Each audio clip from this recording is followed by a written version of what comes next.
মাদক বিরোধী অভিযানে বড় সাফল্য পেল সোনামুড়া থানা। গোপন সূত্রে খবর পেয়ে বিশেষ অভিযান চালিয়ে কমলনগর ঘাটিগড় এলাকা থেকে বিপুল পরিমাণ শুকনো গাঁজা এবং গাঁজার বীজ উদ্ধার করেছে পুলিশ কর্মীরা। যদিও পুলিশের এই বিশেষ অভিযানে কিন্তু অধরা রয়েছে এই গাঁজা পাচারকারী চক্রের মূল যে পান্ডা, তাকে এখনো পর্যন্ত গ্রেপ্তার করা হয়নি। তাকে গ্রেপ্তার করার জন্য তদন্ত চলছে। মালিক কে হতে পারে সেটাও কিন্তু জানার চেষ্টা করছে পুলিশ। পুলিশ সূত্রে খবর পাওয়া গেছে যে বাজেয়াপ্ত গাঁজার বাজার মূল্য প্রায় 6 লক্ষ টাকা।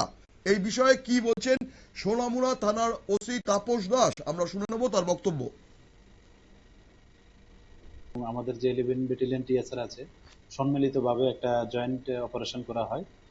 এটা গোপন সংবাদের ভিত্তিতে করা হয়েছে। আমাদের যে কমলনগর ঘাটিগড় এরিয়া আছে এখানে, তো এখানে খবর ছিল যে অনেক যে গাঁজা চারার যে ব্যাট এগুলি আছে। তো এই খবরের সত্যতার ভিত্তিতেই আমরা আজকে জয়েন্ট অপারেশন করেছি এবং আমরা ওই এলাকায় সার্চ করে 10টি গাঁজা যে ব্যাটস আছে এগুলো আমরা পেয়েছি এবং এগুলি সমস্ত আইনি পদ্ধতি মেনে এগুলি ডেস্ট্রয় করা হয়েছে এবং এগুলি যে আনুমানিক প্রায় 1 লাখ মতো হবে চারা গাছ, একদম নতুন। এবং আমরা একটা ড্রামের মধ্যে যে গাঁজার বীজ এগুলিও পেয়েছি।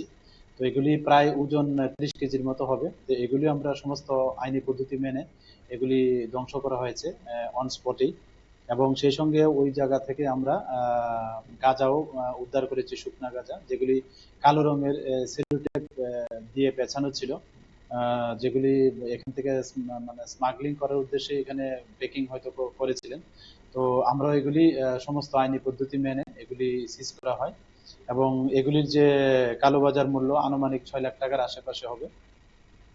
তো আমরা শুনে এলাম সোনামুড়া থানার ওসি তাপস দাসের বক্তব্য। আগামী দিনেও তারা কিন্তু এরকম মাদক বিরোধী অভিযান চালাবেন। পাশাপাশি এই ঘটনায় যে মূল পান্ডা তাকে ধরার জন্য কিন্তু বিভিন্ন জায়গায় তল্লাশি চালানো হচ্ছে বলেও পুলিশ সূত্রে জানা গেছে। নজর রাখবো পরবর্তী সংবাদের দিকে। তার আগে নিয়ে নেব ছোট্ট বিজ্ঞাপন বিরতি।